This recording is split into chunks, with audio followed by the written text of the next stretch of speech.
Vice Chancellor, sir. We are gathered here to receive the 59th inaugural lecture of this great university. The lecture is titled Improving Public Health and International Trade Through Microchemistry in the Department of Biochemistry, School of Life Sciences. Vice Chancellor, sir, by the powers conferred on me as the registrar, I confirm that this assembly is properly constituted. It is therefore my singular honor and pleasure to invite you to take over the deliberations of this assembly. Thank you.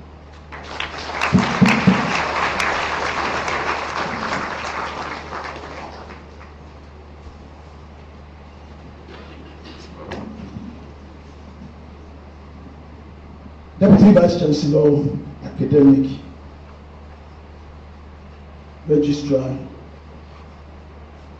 University Librarian, Dean Postgraduate School, Dean Student Affairs, Deans of all our schools, especially Dean of School of Life Sciences, distinguished, prominent Nigerians, professors, heads of departments, directors of our various centers, our friends from far and near, distinguished ladies and gentlemen. It is with great pleasure that I welcome all of you to the 59th in the series of inaugural lectures of our great university. To deliver the lecture today is no other person than Professor Husseini Anthony Makun.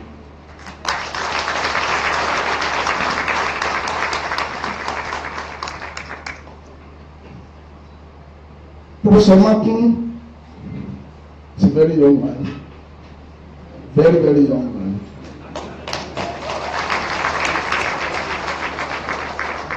He was born on the 23rd of May, 1966 in Minahia, Niger State. In fact, from where our university is located, Boso. Like every other great person, he went to Boso Primary School, which started in 1971 to 75. Transferred to Marafa Primary School, also in Minna, 75 to 76. Then again to Waziri Primary School. So many schools for primary schools. You will know the reason later. Where he finally completed his primary education in 1977. He thereafter attended Government Secondary School, Minna, between 1977 and 1981. After his secondary education, Professor Makun attended Ahmadu Bello University Zaria, where he graduated Bachelor of Science in Biochemistry in 1985 and Masters of Science Biochemistry in 1991. It was after then he joined the services of our university as ordinary assistant lecturer. During the course of his work, he registered and completed his PhD in 2007. After the completion of his PhD, he went to University of Johannesburg in South Africa for his postdoctoral fellowship between 2008 and 2010. Professor Makun has been a constant feature in our Department of Biochemistry and rose from lowly position of assistant lecturer until he became a professor in October 2013.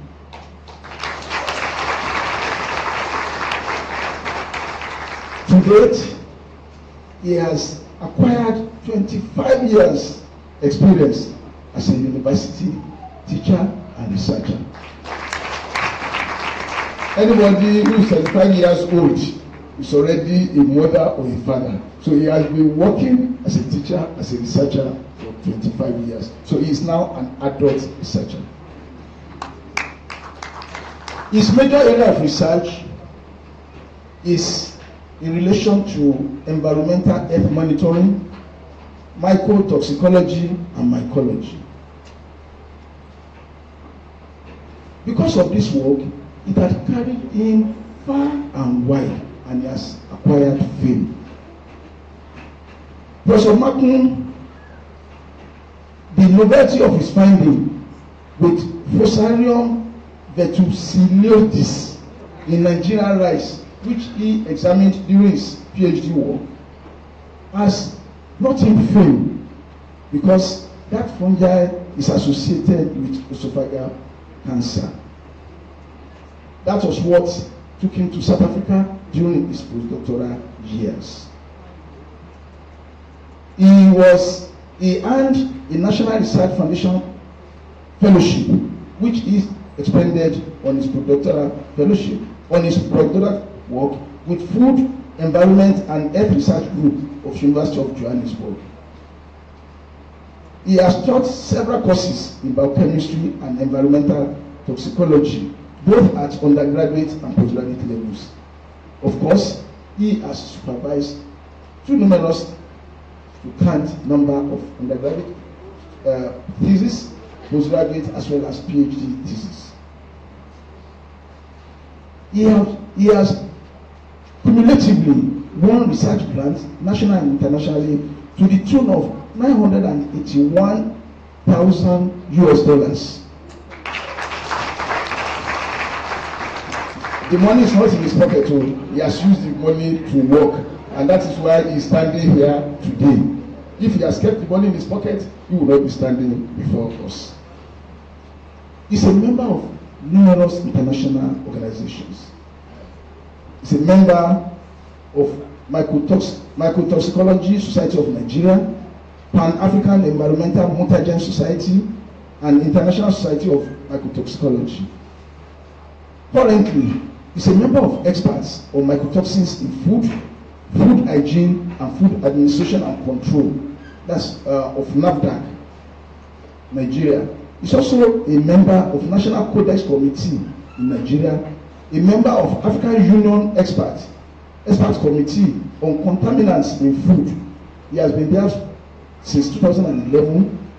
He is a member of Joint Food and Agricultural Organization and WHO Expert Committee, World Health Organization Expert Committee on Food Additives. He started that since 2012. He has participated in the writing of proposed draft annex for prevention and reduction of aflatoxins and ochratoxin A in sorghum. Don't be scared. In the existing code of practice for the prevention and reduction of mycotoxin contamination in cereals, of course, to become a professor, he has numerous national and international publications. Distinguished ladies and gentlemen, because of his expertise in research, he has been appointed by our university as director in the Directorate of Research, Innovation and Development. The work that is doing very well. He is the lead researcher of the Food and Toxicology Research Group of our university. His hobby, distinguished ladies and gentlemen, number one of them is election monitoring. How mycotoxicology is related to election, me, I don't know. But he has passion for election monitoring. He jogs and he reads a lot. Of course, he is not only mycotoxicology, he is married. He has time for marriage, and he married my sister. You would come to know about that later, and is blessed with children.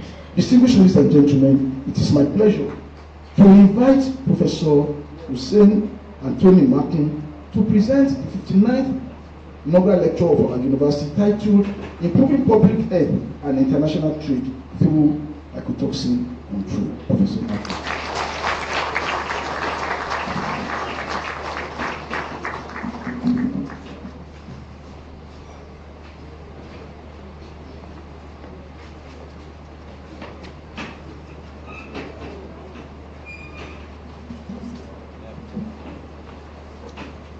Good afternoon, Chairman, our distinguished guest. The second is ochratoxins. The third, fumonisin, trichotoxins, and zearalenone.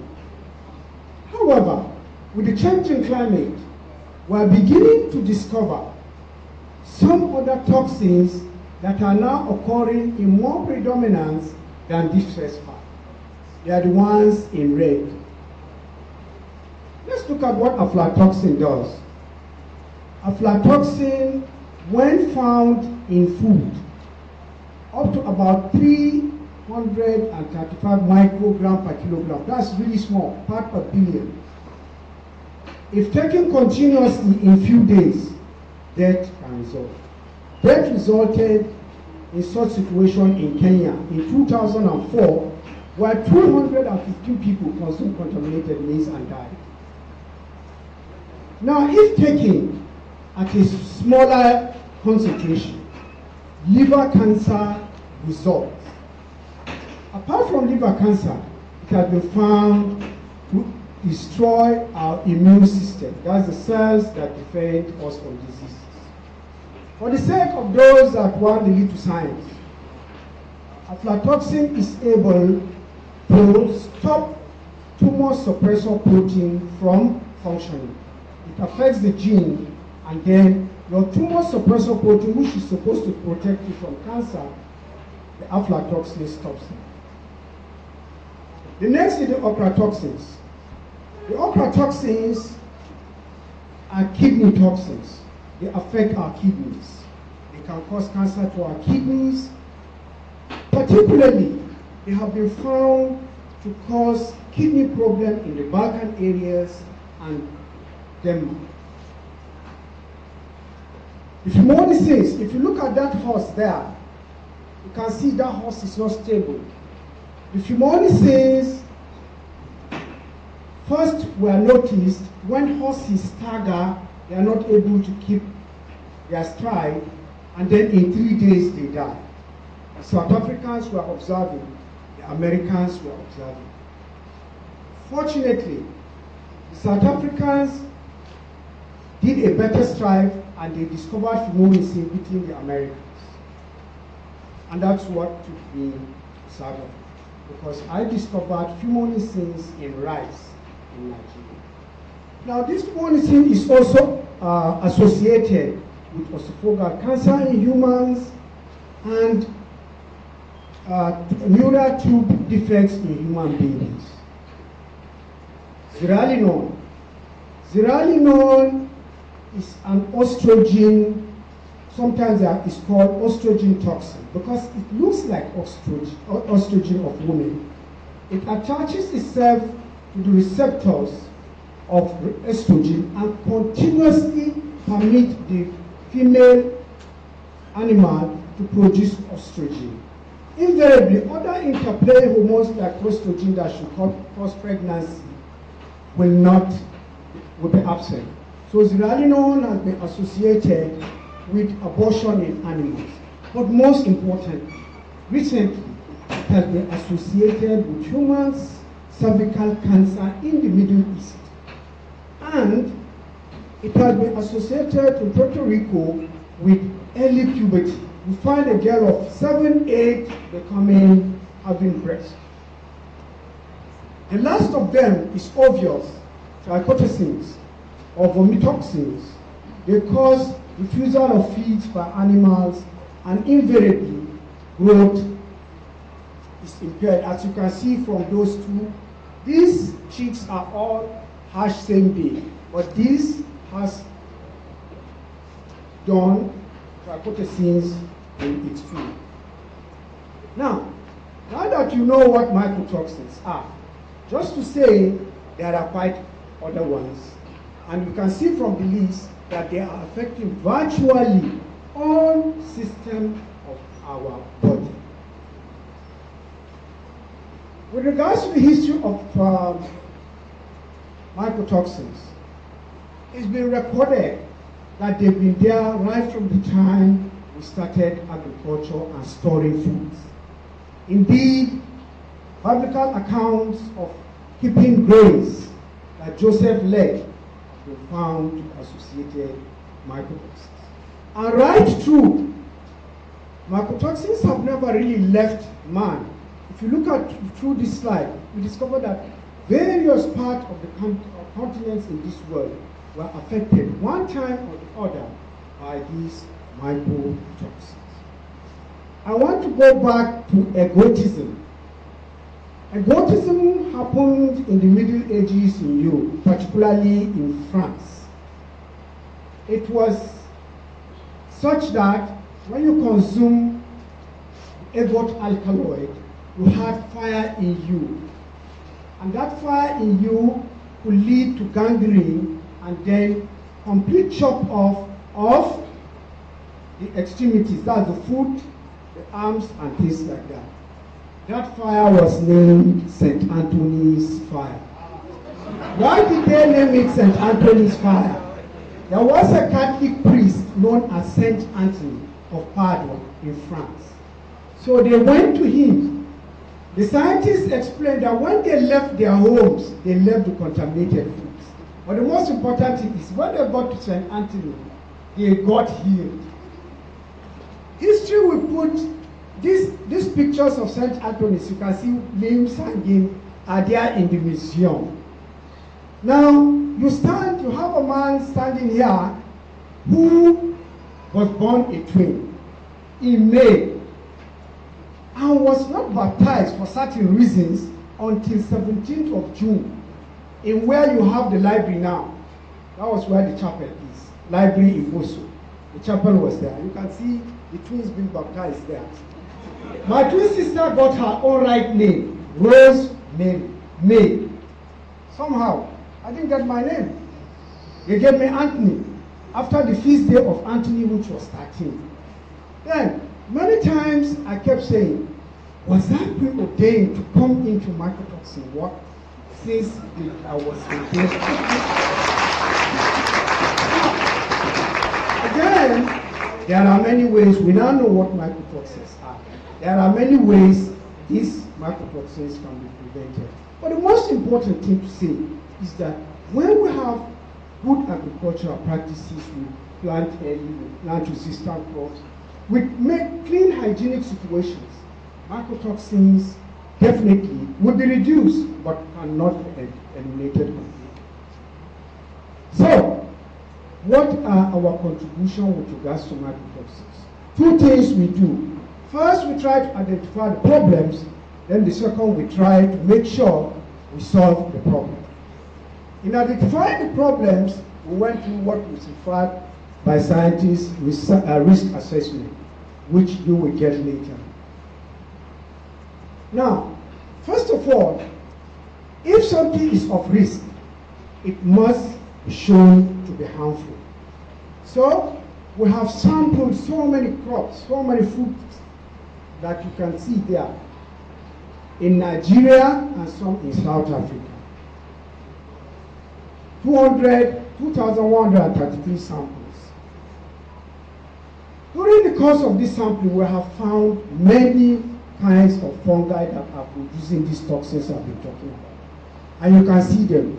We found 26 families of fungi, of which the Aspergillus, the Penicillium, the Fusarium, that produce these 5 toxins I mentioned are inclusive in our claims. Oh, well, this is for the scientists. These are the fungi we found in these crops. Animal feeds, granules, maize, milk products, millet, rice. A major part of my project was in rice. And I went ahead to do it in South Africa. When I got to South Africa, we did not stop at just identifying the fungi. We went and sequenced their gene. And in sequencing their gene, we went ahead to relate their gene with what is in the bank, what the gene bank. Then we had, like my Professor Bodi was saying, we must find a new fungi. Then we found this fungi that we identify as Fusarium species. But in the gene bank, it was Pseudo-Fusarium. However, there was 84% query on that. That means we had a strain, a new fungi. I came back home. Wait, I came back home and I went to sleep. 2 years later, a Chinese man beat me to it to say that was Episodium versatiloides strain. So, then you can see the other fungi from alivore, vegetables. One of the most comprehensive works we have done is fungi in guinea corn. I've done it. My PhD student has also gone to South Africa and is doing the same thing. Very comprehensive this time. I worked in Niger. My PhD student worked right through the whole country, wherever they are doing sorghum. He has, including mine, given us, together we have gotten 71 different species contaminated fungi in Nigeria. These fungi species are also producing all kinds of mycotoxins. Well, the ones in green, we are reporting them for the first time in sorghum. Then, the next thing, if we know these fungi are working, they are in our foods. The next thing we must prove is, are they toxic? We extracted from their growth material, we extracted, we made an extract and gave them to mice. Mice are animals that have similar metabolic pathways like man. So what kills mice is likely to kill you. And so we have found so many of these fungi able to kill our mice, and that means fungi in our maize, millet, guinea corn, rice, and all those we found have the capacity to be injurious to us. The next thing we did is to prove, do these fungi we have found produce those toxins we mentioned? And we can see clearly that these fungi are producing all these toxins I've mentioned, including AT2. So that means they produce these 5 toxins we are talking about. Then we also reported some new findings. There are some fungi that are not known to produce some toxins. We found them. You can see anyone that is not in white and here, they were not known to produce these toxins. Then, those were good findings we did.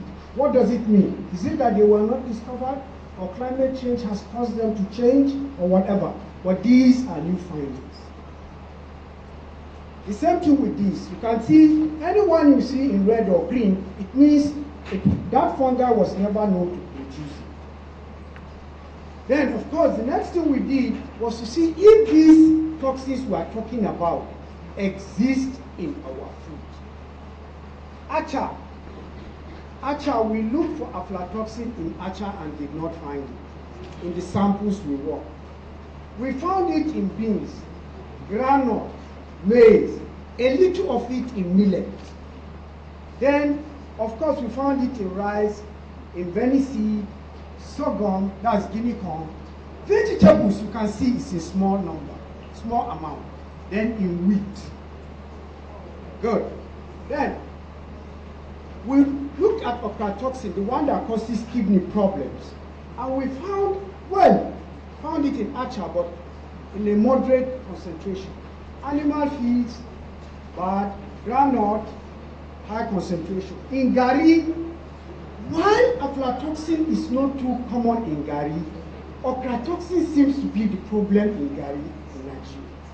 Then, of course, in rice, in seed and guinea corn. We looked at milk products. We want to say that milk are safe. It is only the powdered milk from imported powdered milk that had very low concentration. It is so alarming to realize that our human breast milk contains aflatoxin. That is where the problem is. And when we did the research, the women that eat more of grains had more aflatoxin than the women that don't eat grains. Then, the poorer women we are also having higher concentration of this aflatoxin than the richer women. What is the lesson here? This is where our concern should be directed most, because our children are exposed to these liver toxins at an age as 1 day, since we say they should breastfeed children for 1 year. Now, in fact, all the other milk products were contaminated. Then the next thing we did, we looked at the vomitoxin, and we found it in rice, we found it in sorghum at very high level. We found zearalenone, fumonisin, all in this product at unacceptable concentrations. Then let's go to our vegetables. Our vegetables, you'll be shocked that pepper that you think is hot should not have aflatoxin. Unfortunately, it's the one that has aflatoxin at unacceptable level. Meanwhile, tomatoes, spinach, pumpkin don't have aflatoxin at very moderate safe level. Okra and kuka, we have not found aflatoxin. Invariably, it means we have some safe foods, isn't it? Yeah, we have some safe foods, but to conclude that aspect, we need to say that we have found 91 fungal species in our food that are toxic to mice. We have found these 5 toxins in all our foods. In all the samples we have looked at, only 19.3% of our foods are safe. That means at each time you eat, you have more than 80% chance of eating something that is toxic in this area. Now, the next thing we want to prove is, these fungi, do they have danger with increase in dose? Of course we found it. And we are also wanting to know whether there will be some new fungi. So we have shown here that most of the fungi we have found, with increase in dose, their harm becomes more injurious. Then we chose to look at Fusarium versiculoides, the one that took us to South Africa. And we have shown that Fusarium versiculoides can kill mice, can kill chicks, and with increase in dose, the harm is more injurious. Then we found that that fungi produces fumonisin. And that fumonisin, we looked at it on the animals and proved that you can see damaged intestine of chick, you can see damaged kidney of mice, you can also see damaged liver. What does that say? It means these toxins have been shown by us to be injurious to liver, to our kidney, and our intestine. We did not stop at that. We took lymphocytes. Lymphocytes are the cells that fight diseases for you. We took lymphocytes and put these toxins on them. And we discovered that these toxins actually kill your lymphocytes, meaning that they can cause immunosuppression. Okay, and we discovered that ochratoxin, the liver, the kidney toxin, seems to harm our immune cells much more than the others. The other ones is just to give you figures to say that when we keep these toxins on the lymphocyte for hours, this is how much we lose. We lose between 45 to 100% of our immune cells at various times by these toxins. Okay, which means that fumonisins, if you look at it, can damage our liver, kidney, and intestine. And it can also damage our immune cells, meaning it is immunosuppressive. The next thing we did is, now you are sure this toxin exists in our foods. But truly, how much do we take? Because I can read from your minds, if we boil it, it will not kill it. I can read from your minds. Yes, so what we did is simple. We concentrated on sorghum, that's guinea corn. We went 2 guinea corn before cooking. Then after you cook, we take it. We take the weight of the person eating and the amount of food of that you have eaten through the day and see whether you are taking it at levels that are harmful. And so, these are the levels we have found. Anything in red shows that it's harmful. So you can see you have more of the red than we are simply consuming these things at unacceptable levels. Levels that will harm us. Because what you have here is the figures that are safe. Then what you are having here are those that are not safe. Then we categorize them based on infants, children, teenagers, and adults and the elderly. From this graph, you see that the children are more at risk because you can see the risk factor here.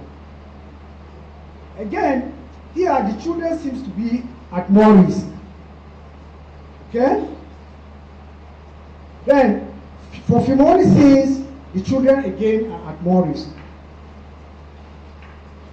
For zearalenone, the infertility compound, the children are more at risk. Then, for the vomitoxin too, the children are more at risk based on the number consumed. What are our summary with regards to this? We have discovered, on the average, we take 3.3 microgram per kilogram of these toxins, particularly the liver toxin, in our guinea corn in Nigeria. And indeed, some other people have found figures close to ours too. And that means that we are simply taking these 5 toxins at unacceptable level, with the children more at risk than us. Then, we go to risk characterization. After taking it, what are the things that will likely happen? What will likely happen is, if you know the amount you take, it is known that aflatoxin can cause 0.0 number of people in 100,000 people. If the population have hepatitis, the potential for that aflatoxin to cause liver damage increases by 30%. Now, with these figures, you can rationally use mathematical formulae to determine the number of liver cancer cases that will result from eating aflatoxin from guinea corn alone, which we did. From our calculation, in Nigeria now that we are 183 million according to our population commission, we have estimated that for the population that don't have hepatitis B virus, there is a 6,014 people annually that will end up with liver cancer. While for those that have hepatitis B virus, we have 27,000 people that will end up with liver cancer due to aflatoxin alone in guinea corn. We summarize, therefore, that we know that in 1988, in Ibadan, some children ate kuli and they all died. They had concentration of about 350 micrograms per kilo. That means this story is not far, it's here. Then, apart from the fact that you are going to have this cancer, those that don't even end up having the cancer, while you eat this, you are ending up with anemia, your immune systems are lower than what they are supposed to be, and then this health burden from the aflatoxin alone, we have estimated that we are losing $1.6 billion in terms of labor, productivity, and health, just for aflatoxin in guinea corn. We went ahead. Other people have also found that 7,700 cases of liver cancer can result from aflatoxin in maize and guinea corn. But apart from death of liver cancer, what about the immune system? These children that were dosing with aflatoxin, they don't grow to their limit. Their growth is stunted. Then, Also, these pregnant women that are involved with this, they will have defective children. For the ochratoxin, we discovered that we are having ochratoxin at levels that are causing the Balkan problems. And that, in fact, Professor Steph, one of my colleagues in South Africa, was the one that even went ahead with this. But more so, because they are immunosuppressive, if you have malaria, are you dealing with the malaria alone? You will still have to have the problem of you are not building enough immune system to counter the malaria. Indeed, if we are having HIV, our HIV will be more severe than the one that doesn't have ochratoxin. Indeed, we have a health problem. Then the fibrosis, we say it causes esophageal cancer, it causes problem to our horses. Then the tricotesins, we are talking about infertility, and then the vomitoxins too, we are talking about them causing immune suppression. The presence of all these toxins in our food invariably means that we are at risk of all these diseases we have mentioned. Then, another problem we are having, if these two toxins occur in the same food, what happens? We found that one is worse off. Because in China, they discovered that when aflatoxin and fumonisin occur, quickly the liver cancer level is skyrockets. Then again, they did experiment to prove that as these things occur simultaneously, they synergize the toxicity of each other, or one of the other. So, that is on the health impact. What of the economic impact? Estimates show that 25% of world foods are lost to aflatoxins. That means we waste them. African countries, 7 of them, including Nigeria, some years back, lost $670 million annually because the aflatoxin level in the groundnut we are sending to the Europeans is above the limit. So they waste it. You know what they do? They destroy it. Put it in the ocean. You lose your money. Not that in trying to help improve our export, now had to destroy in 2005 alone $200,000 worth of food, groundnut food. Now, in fact, when we started importing these contaminated grains, crops, and things like that, the European Union came up with the fact and said, these people, just like we are notorious for bringing contaminated food. They dropped a ban for us. Don't bring your food to us. So EU banned us for 5 years. And banning us for 5 years cost us 671 billion naira, because we couldn't get that from EU because we failed the standard.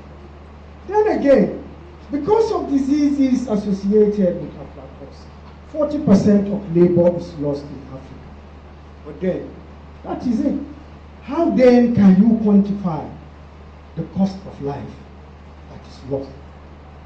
When you lose somebody, what's the monetary value you can put on it? Well, if you can put, what is the emotional value? It invariably means we have a huge problem that we will have to solve to safeguard our health and to safeguard our trade. So what are we doing with regard, after defining the problem, what are we doing with our own goal? The first is you need good analytical method to know whether they are there.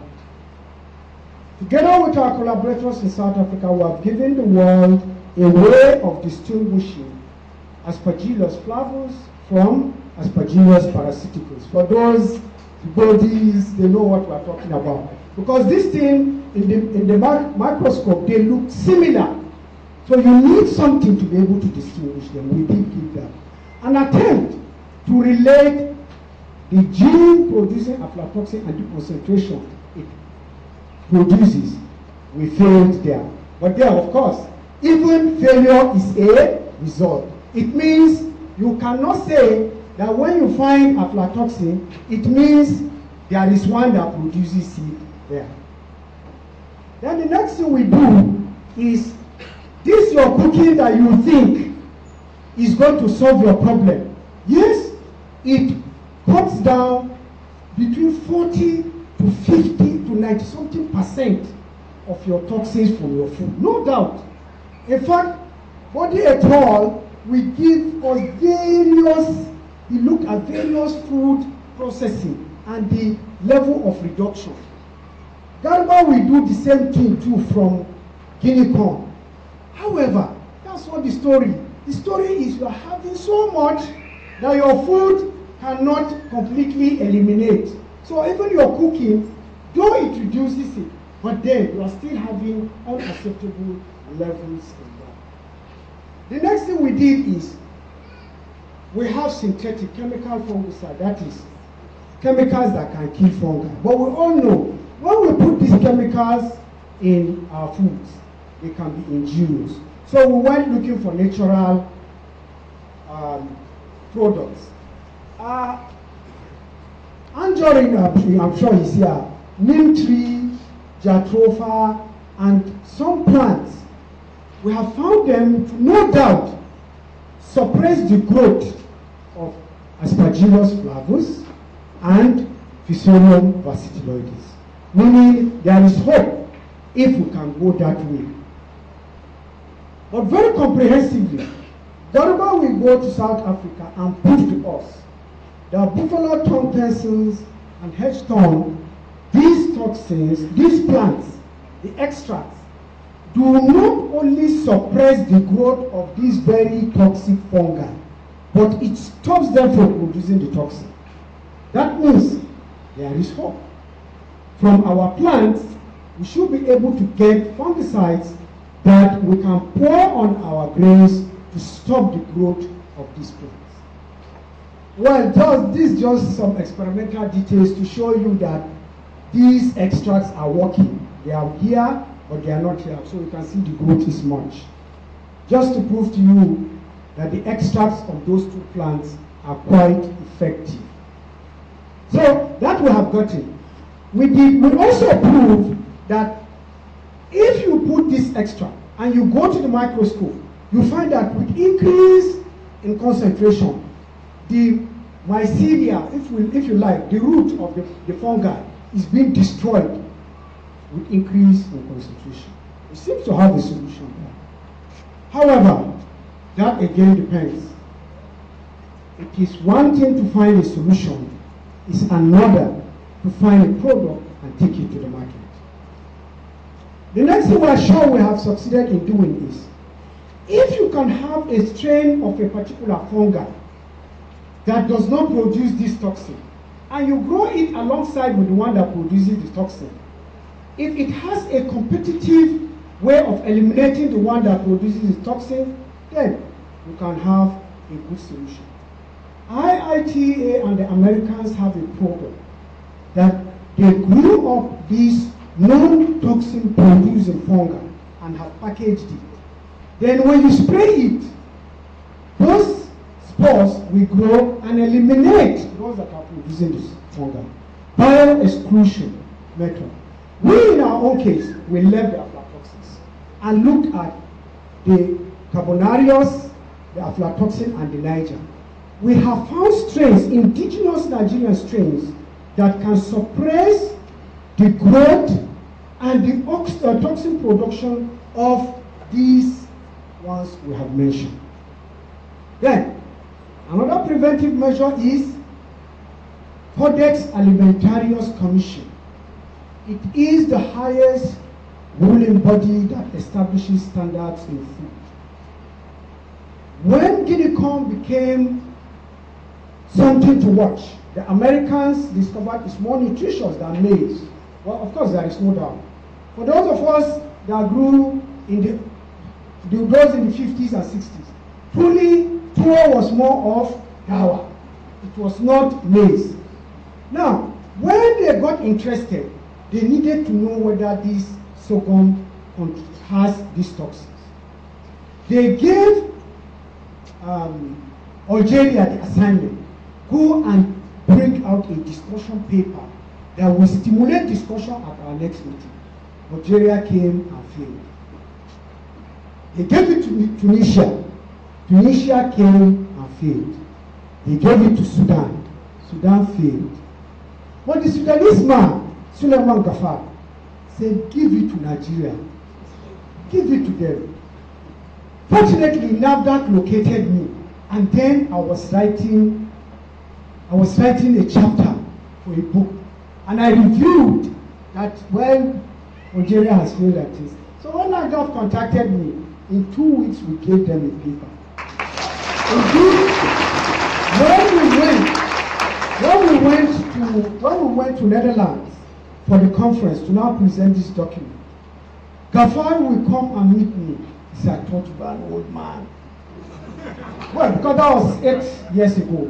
And he would tell me, I told them, Nigeria is a continent. Give it to them.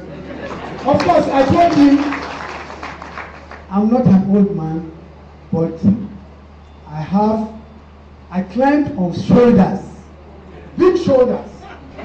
The Abalakas, the Bodis, the Ogwadus, so I could see to the world. I could get them a paper. And so, because of this paper, the world got interested. You will be surprised. The year we gave them this paper, Nigeria was the country producing sorghum in the highest level. But when the Americans discovered, the next year, American champion, and up to today, champion production of sorghum in the world. Then, they now went ahead and said, we should give them how to prevent it. And we gave them a paper, codex practice, different kind of practices you can do to prevent aflatoxin and ochratoxin in sorghum. This is another paper we gave them. The nice part of it is, when these assignments were given, Ghana was having to write on cocoa. Ghana failed the first time, the second time. So this time around, Ghana came with our paper. But of course, we got the ovation. We beat Ghana in this. Again, to tell you, we truly can do it. Because of this discussion, World Health Organization and FAO will now say, since you gave us this discussion paper on Guinea camp, and we now set up machineries to determine mycotoxins in 4 countries. Can you imagine? We gave the paper. But when it came to giving the project to analyze mycotoxin, he said, no, Nigeria. Maybe you people know why. However, when they did analyze the mycotoxin in Burkina Faso, Sudan, Ethiopia, and Mali, they now found some new toxins, emerging toxins, ceregmato-16 and diacetylcycline. So they needed an expert. I had to be called, and we went to Rome and gave them a document again, which you can see. We gave the world this document on how to prevent ceregmato-16 and diacetylcycline. Well, all these are experiences we share.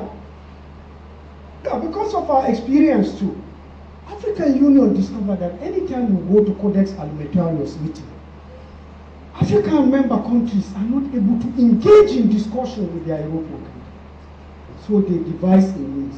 And look, let's get some experts who will put the science in the discussion and guide African countries with decisions, points to go and discuss at Codex Alimentarius. I am probably one of the 4 that sit in Kenya to give Africa the scientific basis for her discussion each year when she goes to Codex Alimentarius. In fact, sometimes, if they feel it can be a little sneaky, they embed me in Nigerian Codex committee and will go and help.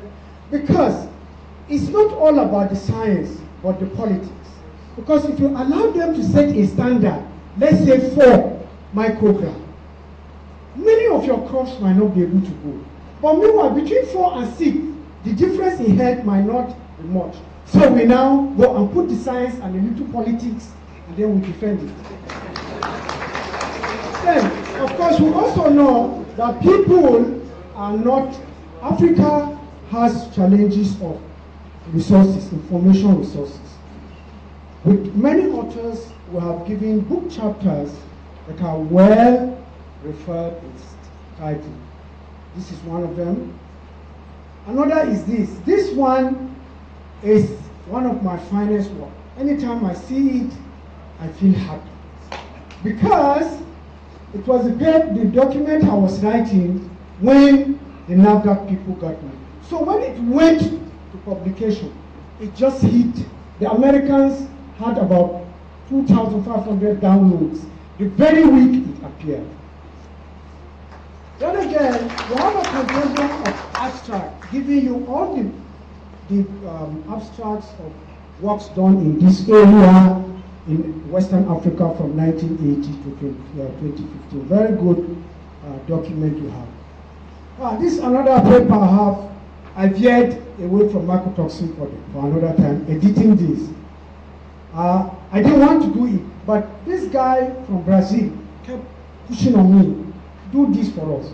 So this is one of, anybody in the food-related area, this is one literature they have found.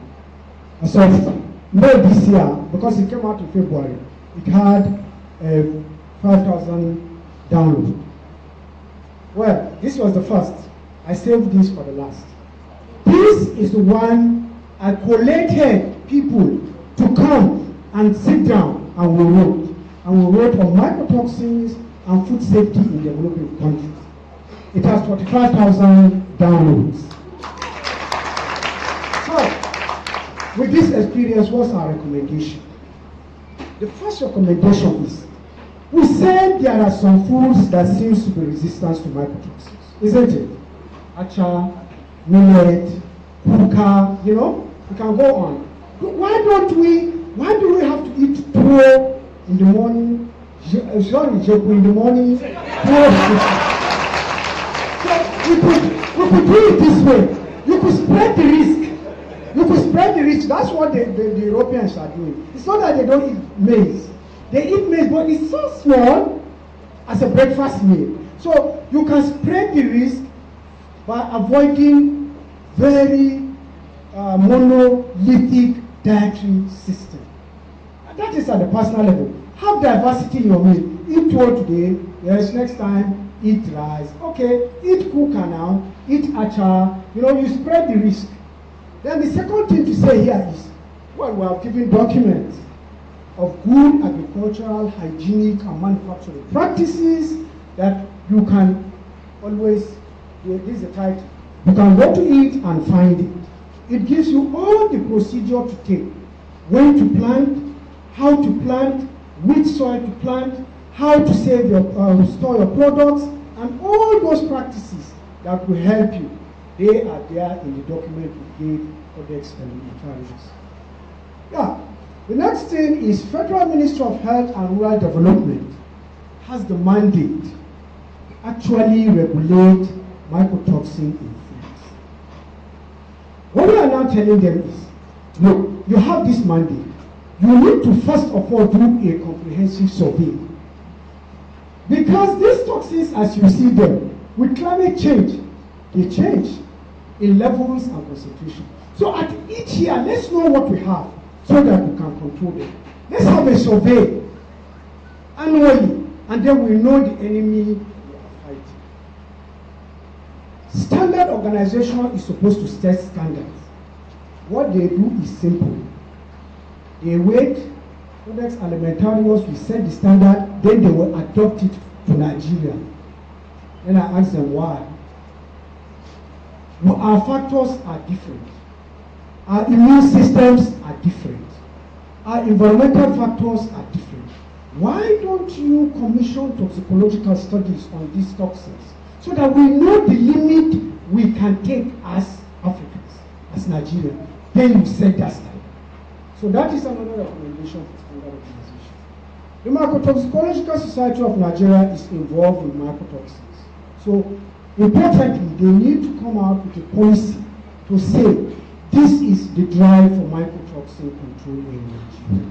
That's a recommendation for it. For the educational institution, vets, medical doctors, agriculturists, all these people are people that most times do not know about these mycotoxins.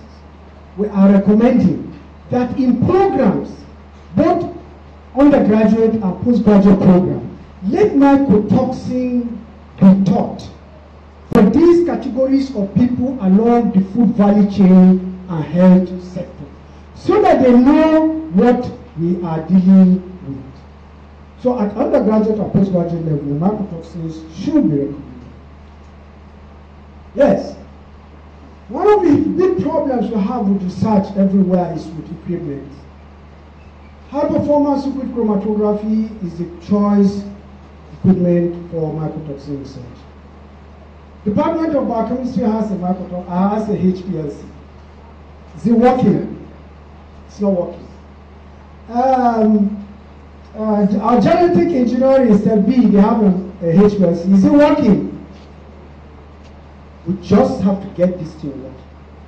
The suggestion here is we need a group of people, if you like, and train them to maintain this equipment.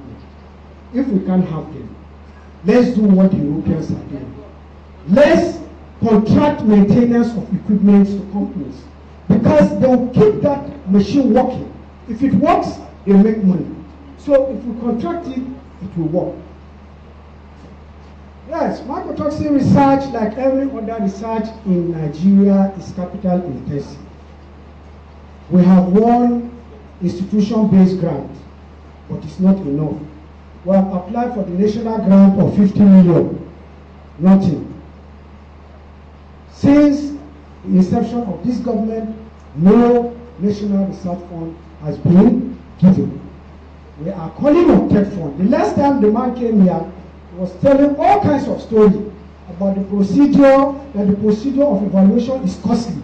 And I wondered, when my elder sister, Professor Hussein Amaku, got one of the grants, they were one of the last people. She's just back from Austria. If she gives them that vaccine will be more than the 5 years allowances they have kept in evaluating those things. So this is not done.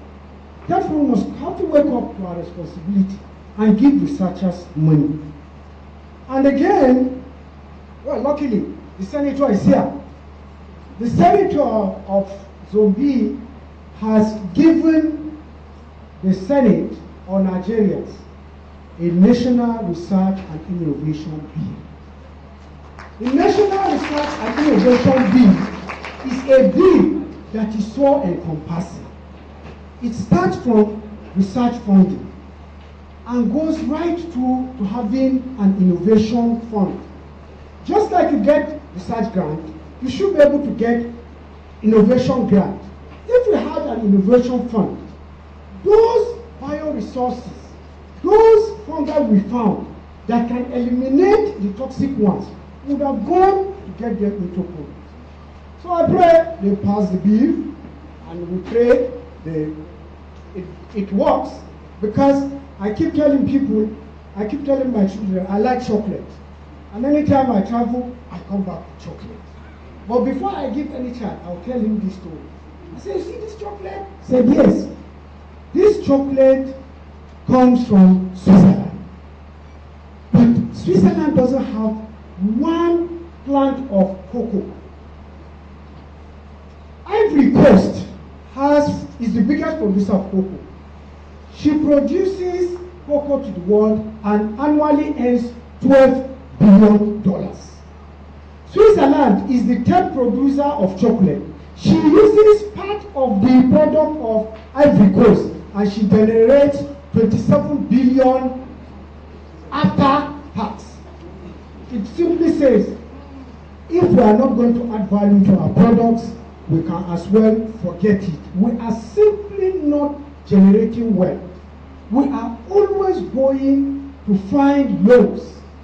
I remember some weeks ago, IMF is telling us, you should stop taking loan, I beg. Which is true. You simply have to generate wealth. salaries are no more coming.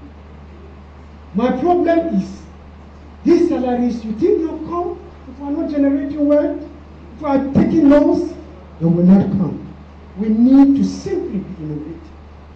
Then, I really need to look at Nigeria as a whole as my final recommendation. One, two institutions are very key to this country.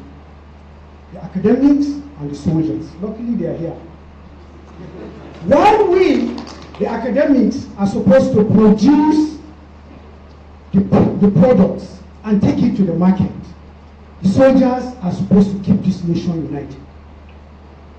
If these two institutions fall to our harmful partisan politics, harmful religious practices, harmful influence of ethnicity, we are going nowhere. That is the fact of it. We are not going anywhere. And one of the key people are the vice chancellors. Vice chancellors are the most endowed leaders in the country. Why? Not because they are doing well in their job. No. They are simply ruling over the talent of the country that should generate this wealth. So how they manage it determines how far you are going. You have an assignment there. Yes. Okay, let me come to the interesting part. The making of a professor of biochemistry, Emmanuel Abba. Well, I went to primary school, had many primary school classmates. Went to secondary school. I want to remember very few. People like Alfred Dalami, Captain Dead, names like that, Zacchaeus Kolo, Ashafa is with us. Those are all my classmates. Kasim Isa, see here? Well, those are all my classmates. We started off in 1977 in GSS. Then I went to ABU. Of course, these, my classmates, are people that were quite helpful. Martin, Usman Ibrahim, Stephen Zarafi, and the whole set I attended. We attended school together. Then I came to university and I started the university community. The FUT built me up. So I am sincerely thanking FUT for building me up. The whole community built me up. Then of course when I come back home, I now go to the School of Life Sciences. From Professor Farisi Al-Din right through to Mr. A.Z. Mohammed and Mr. Ayro Abubakar, we all say thank you. We are a family. We say thank you to microbiology, from Professor Samuel Garba right to Musa Teluku. There is a name in red here, Professor Duro Damisa. We lost him 2 days ago. Indeed, his wake up is for this evening. And so we have to be fast and go. I acknowledge them and thank them. The mechanism of action at molecular level family, biochemist, Professor Kalla, right through to Mala A.A. Abdul Qadir and to Mrs. Hassana Yahaya. You are all, I'm very grateful. I'm a member of that family. Then, of course, I've been supervised. There are shoulders I climb to be able to see right through to Asia in my sorghum writing. Late Professor Joseph Abalaka, may so rest in peace. Professor Godwin Badu, Professor Timothy Ayilagbodi is here, Professor Helmina Akanya, and Professor Salako. I'm saying I'm grateful. Then, I am the Director of Research, Innovation, and Development. I've worked with 2 people ahead of me, Professor Dalhat Mwazu and Professor Okosu. They simply gave me free hand. And I knew if you give somebody free hand, he does more than you expect. Simply, these 2 gentlemen gave me free hand. No restrictions at all. And so I'm really grateful. However, Professor Mwazu told me, I was from the bank, I'll teach you some finance. And he did, no doubt. However, do you know what? The financing skills he gave me, when I became director, the junior ones that came, Dr. Ndaliman, Professor Olutoye, they were so good in keeping records much more than me that I go to sleep. I acknowledge them. Then I have secretaries, Lucy Peters, Ndako, Shaba. But then Lucy Peters stands out. We call her the encyclopedia of UBI. Because when she came to UBI, when she came to the university, she started employment there and was there for years. If you say this, she just tell you this is it. So much so that I'm not the only person that is saying so. When we are going to host the National the National University Commission Research Fair, yes, Professor Osunde was the chairman of that committee. So he said, Marco, you will be the secretary. I said, no, we are going to use Lucy Peters. When she wrote the first minute, he said, I wrote it. I told you, this is the person that wrote it. Really good. One of the finest things I've seen in the registry department. Then, of course, I have Nadia Fudu, Ndako, and all these people. Then, I'm the lead researcher of the Food Toxicology Research Group. With these gentlemen and ladies, we have successfully gotten 5 grants. And we also have external partners. Patrick Njobo was here one time. He was been part of our research grant writing. Now we are now in partnership with Sarah. Sarah is in Belgium. Our prayers is one of my PhD students will be there. However, 2 have been with Garba. 1 is currently in South Africa. We thank you so much. When I went to South Africa, I was in the Food Environmental Research Group. All of them are acknowledged, especially Professor Francis Darton. Professor Francis Darton, as of the time I went to South Africa, has been doing biochemistry for 54 years. So when we were writing that book chapter, he said, write on the incidents. I'll write the biochemistry. I was learning and enjoying. The man is an old biochemist. I went through training of Darton. This is Darton with my elder sister when she visited. Well, he's retired now. Present and past members of management, thank you sincerely. These 2 people, M.D. Usman and Professor M.A. Akanji, they have left an indelible mark in my heart that they are leaders with compassion. Friends, so many of them, there are so many, I can't count them, I don't need to mention them, look at them, so many, yes, for those that are not on this picture, Abubakar Isa, you know, and all that, and those that are not in this picture too, you are all acknowledged. Thank you so much, I have friends. The St. Malachis chaplaincy, one family working for Christ. When they were electing me the chairman of this chaplaincy, I told them, wait, I do not have the holiness and purity of Professor Zuberi, Stella Zuberi, or Professor Emmanuel Abba. So this thing you are doing, you don't know what you are doing. They say, come and sit down. We'll clean you up. After all, Jesus Christ did not come from people like Obadiah and so well, but I think they put me on a short path. I'm very glad, I'm happy. But Nelson, thank you so much. Mr. Matthias Madu, for those that are old here, he was the first black principal of St. Malachis Chaplains, St. Malachis Teachers College, what is FUT now. In fact, he was my godfather on the 17th of June 1966. He lived long enough to take me to my wedding. So he came for my wedding with his wife. So after it, he told me, said, don't worry, with very quick English. Anthony, don't worry. I tell you, you will succeed. Because I will support you with my prayers every Thursday. And that is why the barrister is enjoying her marriage. Reverend Father Jeremiah O'Connell, my teacher, my principal, he was the chief celebrant at my wedding. He said, stand up, let's pray for these young people, because they are embarking on a journey that is difficult. Stand up, and we did. We prayed for us. Well, some of these spiritual influences the barrister is enjoying.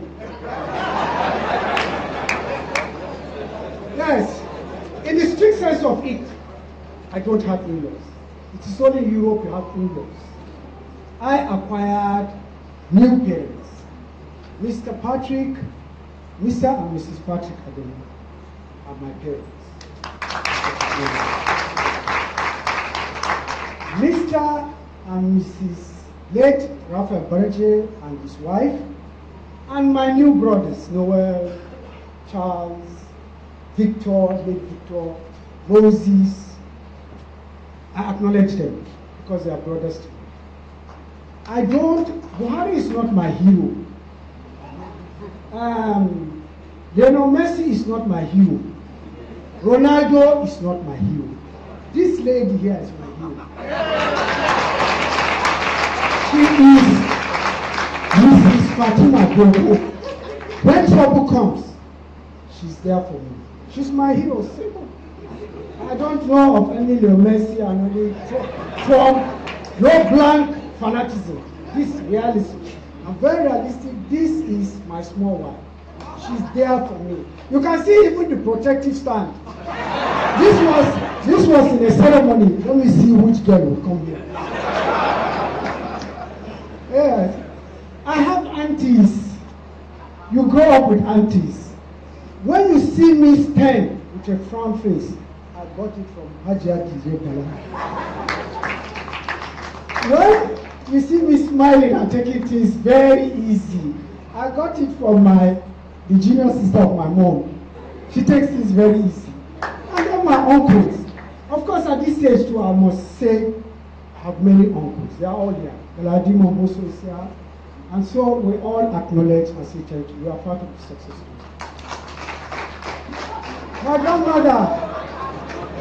My grandmother is still alive. She has been with us for more than 60 years. She's our second mother. She's simply alive. No health challenges. She's acknowledged. We simply call her Madu. Yes, to my brothers and sisters. First, to my sister, elder sister Atinemi, when the world did not believe in me, she did. For the corner said, come and write GC in Form 4. My parents didn't believe I would succeed. She gave me the money to write GC in Form 4, and I went to the university. To my late brother, John Hassan, he taught me this. You have to take risk if you have to succeed. Yes, Professor Hussein Namakudas Dangote in the house. She just did. However, these days she has stopped giving me money. Since I'm sincerely complaining. My twin sister, Mrs. Rosemary Oyejobi, she's here. She came all the way from London. Of course, you can see she's more physically endowed than me. So when we were kids, I find the trouble, she does the fighting. Now that we are old, I still find the trouble, she does the praying. Then of course, look at me here. Then there is this gentleman that is far away. That's our last born. 10 years after we came. So he grew up believing he's the only child of his parents. Well, we still thank him now that he's beginning to accept us as his parents. So Vincent, we thank you so much for making us. Then my 13 children. I have 13 children. Magdalene, Lamida, Marianne, Deborah, Anna, Valda, Venera, and I don't know what I call my brother. I call my brother. I remember her name. I acknowledge. When we were growing up, then of course I have Margaret here, Patrick, Peter, Joanne, and Matthew. All I have to tell them is simple. When my father was alive, he used to say, if the world turns its back against you, just remember one thing. Your children, you must develop them enough to support you. My sincere prayers and instruction to these people is that they should do what I am doing now for my parents. To my parents, yes, I keep wondering, how do you thank parents? There are no words to thank parents at all. This man is known as Mr. Peter Ojubede. He came by the age of 2 years. He left Kiriade in the old Kaba Republic and crossed to Baro. By the age of 5, he was in Bosu, Amina. And he died, he married, and died working for this state. I can see quite a number of his students here. One thing about it is simple. If you don't know mathematics, you are not educated. Simple. If you don't know mathematics, you are not educated. I don't know how to thank parents. What words can somebody use? But the only thing I can say is, let them accept the healing of our hearts. And also, the assignment my family gave me is a letter here for the Vice Chancellor of Federal University of Technology, that they have deposited in the interim 500,000 naira to the IGR account, microfinance, for an endowment in his name for the best graduating student in mathematics, not mathematics. Because this is the family.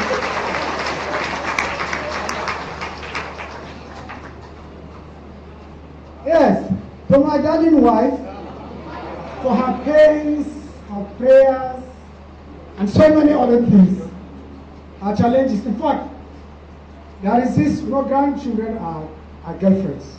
There is this girlfriend that came and told her, look, I brought food for my husband. You must not eat. Because what you dreamed was to marry an assistant lecturer, not a professor. So we are evacuating you from the house. Well, that was a joke.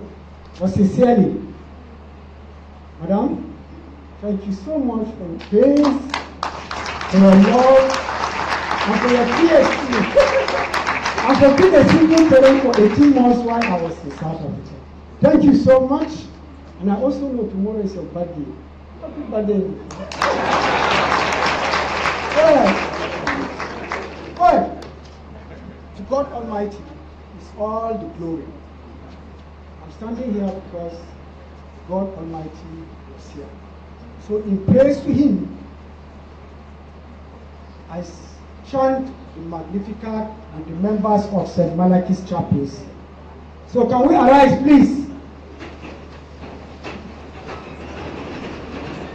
My soul glorifies the Lord. My spirit rejoices in God my Savior. He looks on His servant in her holy place.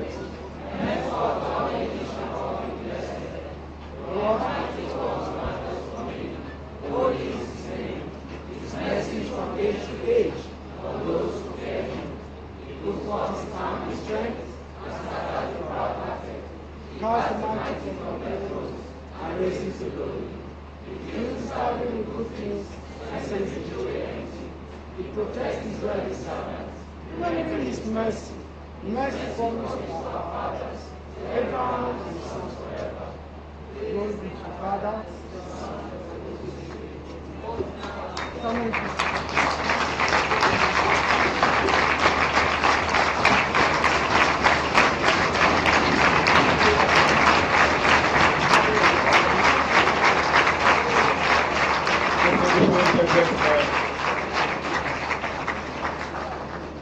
Distinguished ladies and gentlemen, I think we can do better than that.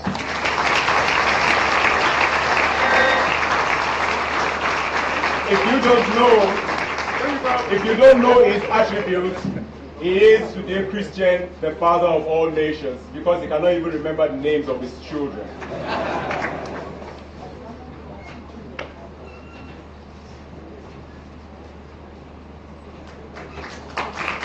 A glorious man,